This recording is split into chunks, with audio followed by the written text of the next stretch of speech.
everyone and welcome to ERA Tutorials. I am Aarti Naik and today I am going to teach you class 10 subject English unit 2 topic 2.2 3 questions, a beautiful story written by the great author Leo Tolstoy. Before we start the story or your lesson, let us go through warming up. So here expression in English classified under different head. Pair up with your partner, guess and match the column, okay, or use dictionary. So what is meant by principle? Principle is a rule to govern one's behavior, that is called principle. What is quotation? Quotation are the words cited from a speech or text of a famous person. Moral. Moral is a lesson derived from a story or experience. What is idioms? So, idioms established expressions which do not convey exactly the same as individual words. Slogans, short striking message for the public. One liner, a short witty remark stating truth. Maxims, maxims are a popular well known truth. Proverb, a generally accepted evident truth is a proverb. Okay. Now question number 2. Read the polite request or suggestions and complete the gaps in the responses. Make sure they are polite and not repeated. So here you have to use some polite words. How? If you are accepting, then also polite. If you are rejecting, then also polite. So could you lend me your dictionary? You are accepting, that means yes, here it is.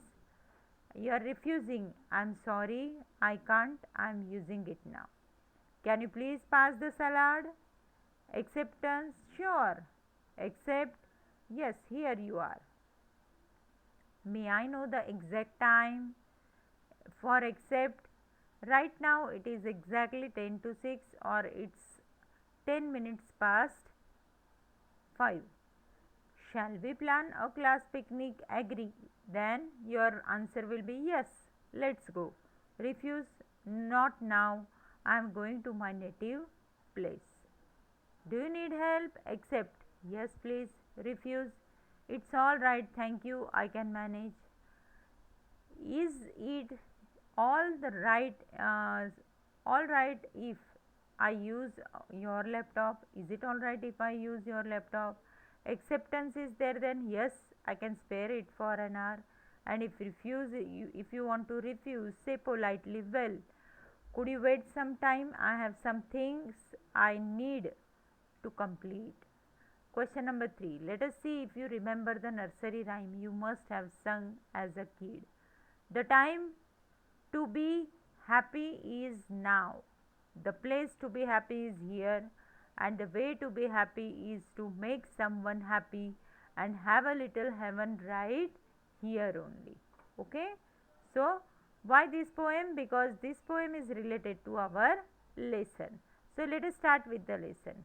This the 3 questions is written by a famous Russian writer Leo Tolstoy, who is regarded as one of the greatest author of all time. He first achieved literary acclaim in his 20s with his semi autobiographical trilogy Childhood, Boyhood and Youth. That means 3 hoods are means 3 stages of the lives are explained in his autobiography, and that's why it is called trilogy. A parable is a short story with a moral lesson. A parable usually has a human character. This parable concerns a king who want to find the answer to what he considered to be the 3 most important questions in life.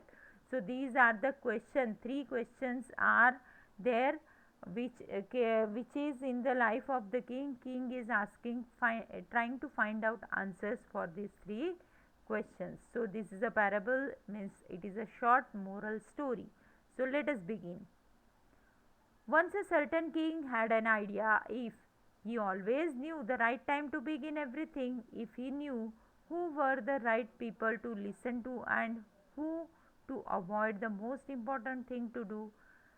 He would never fail in anything that he would undertake, and above all, if he always knew what was the most undertake, since he was convinced that he was right in thinking this way, he had a proclamation made in his kingdom. Now, here king is what king is thinking, that if suppose I know the correct time to do the correct thing, I will never be fail in my life. Okay, if I know the correct person to whom I need to concern, or who is important to me, I can save my time, or I can means I can stop wastage of my time. Okay, so and third thing, that if suppose I know which is the important time, so I can utilize it properly.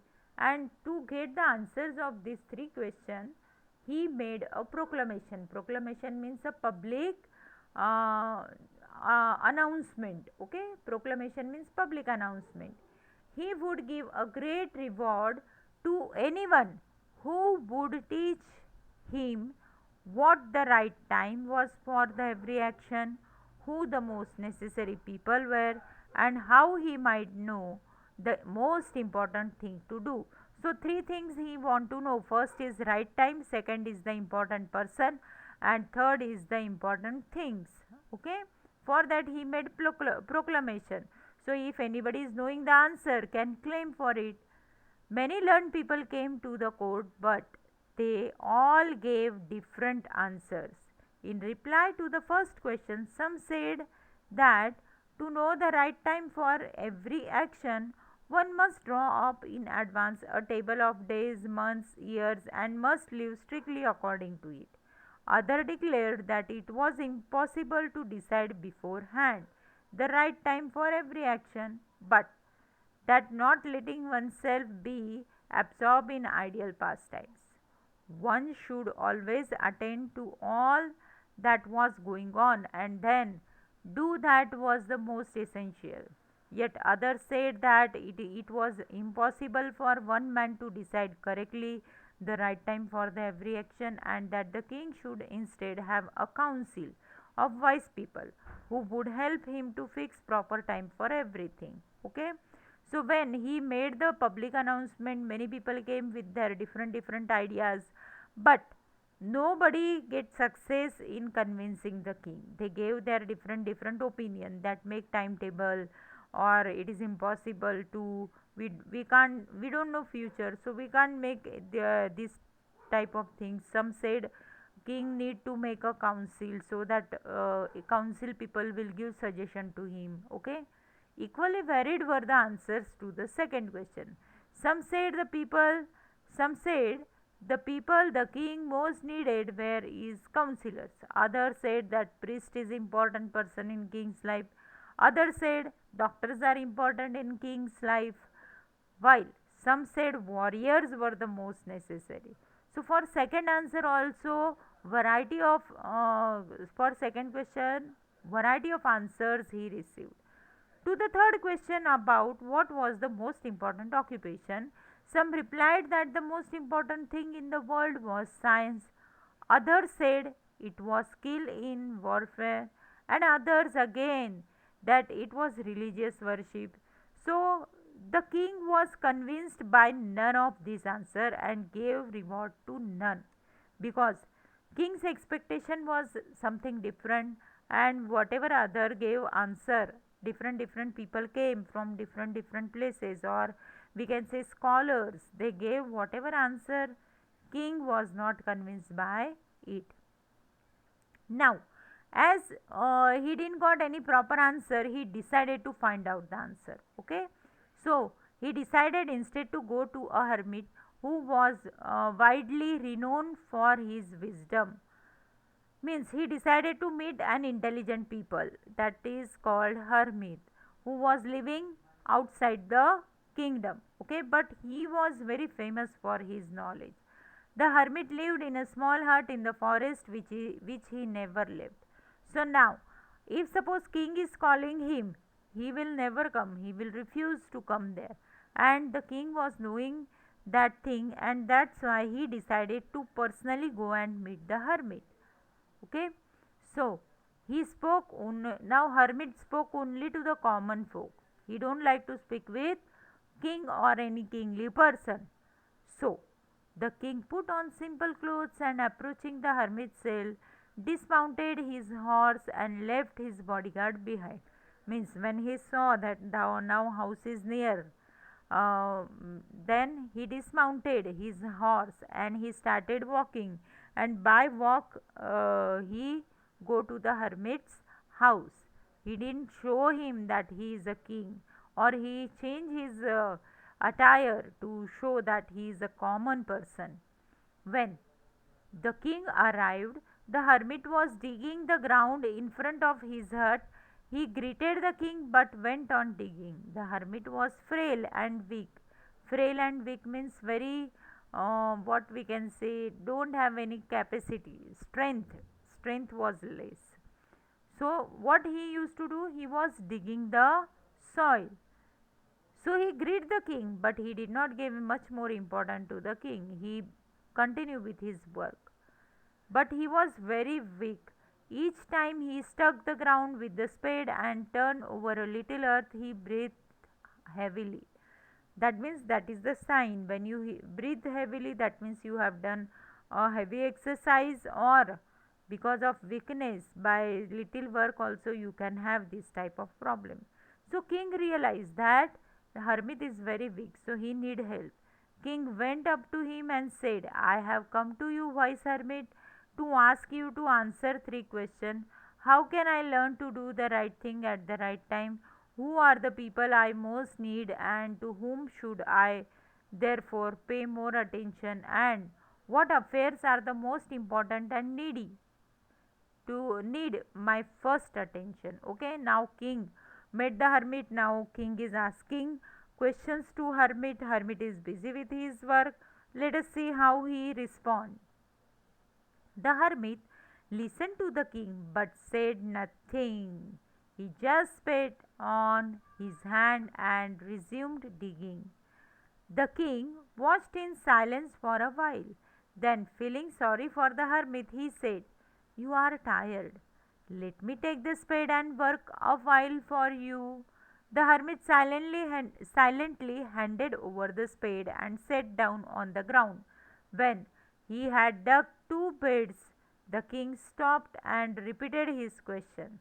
The hermit again gave no answer, but rose, stretched out his hand for the spade, and said, Now rest a while and let me work a bit. But the king did not give him the spade and continued to dig. So he was preparing soil bed for cultivating some plants or vegetable or something. So the hermit was busy in that. He did not reply any of the answer to any of the question, and this happened two times. Two time king asked him, but he did not reply any answer. 1 hour passed and another. The sun began to sink behind the trees, and the king at last stuck the spade into ground and said, I came to you, wise one, for an answer to my questions. If you can give me none, please say so, and I will go home. Here comes someone running, said the hermit. Let us see who it is. So now here king is fed up of all these things. He don't have habit to do this type of work, but for hermit he is doing from long time, and now it was evening time also, so he was supposed to go to his kingdom. So he asked hermit that whether he is going to answer his questions, otherwise he can leave the place, okay, or at least say no, I don't know. So king can leave the place and ask to someone else. But at the same moment, what happened, hermit saw that someone is running towards his hut. So he said, let us see who it is to the king. The king turned round and saw a bearded man come running out of the forest. The man held his hands pressed against his stomach, and blood was flowing from under them. When he reached the king, he fainted and fell to the ground, moaning feebly. That means suffering or crying very seriously. The king and the hermit unfastened the man's clothing. There was a large wound in his stomach. The king washed it as well as he could and bandaged it with his handkerchief and a towel the hermit had. But the blood would not stop flowing. The king again removed the bandage soaked with warm blood and washed and rebandaged the wound. When at last the blood stopped flowing, the man revived and asked for something to drink. The king brought some fresh water and gave it to him. So now here unnecessarily king is engaged in doing service to a common man because because what hermit said he has to listen because hermit is a knowledgeable person, wise person, and king was having some hopes that definitely he will get answer to his question from uh, hermit. Meanwhile, the sun had set, it had become cool. So, the king, with the hermit's help, carried the wounded man into the hut. The man lay there quietly with his eyes closed, but now the king was so tired after his walk and work and what he had done that he lay down himself and also fell asleep. When he awoke in the morning, it took him some time to remember where he was and who was the strange bearded man lying by his side and gazing intently at him. Means the person who was that stranger was next to king only and he was gazing, means purposefully he was watching the king. Forgive me, said the bearded man in a weak voice. When he saw that the king was awake and was looking at him, I do not know you and I have not to forgive you for, said the king. Now king don't know that what mistake that man had done and why the man is asking for, why he is apologizing for which thing king was not knowing. So he said, I don't have, means I have nothing to forgive you for. Means if you haven't done any wrong thing with me, why should I forgive you? But the man was behind him only. You do not know me, but I know you. I am that enemy of yours who swore to revenge himself on you because you executed his brother and seized his property. So, the stranger man was the enemy of the king because once upon a time king punished his brother. So he decided to take revenge over the king. So he came there with the intention to kill the king. Okay, I knew you. You had gone alone to see the hermit, and I resolved to kill you on your way back. But the day passed, and you did not return. So I came out of my ambush. Ambush means the place where he was, or you can say hideout, where he was waiting for the king to find you. Your bodyguards recognized me and wounded me. I escaped from them, but would have bled to death had you not dressed my wound. That means if suppose you haven't done any timely help to me immediately, if suppose I didn't got any, if I don't have any help in that case, it was difficult for me to survive. Now today I am alive because of you only, otherwise I might have died yesterday only. Now if I live and if you wish it, I will serve you all my life. Now the enemy is saying to the king that because of you I got the second life. So if you allow me, I am ready to serve you all my life because this life is because of you only. The king was very glad to have made peace with an enemy so easily. That means he might have tried to make peace, but he might means it was impossible for him to get success in it. But now easily he had made success in making the enemy as a friend, and to have again him for the friend.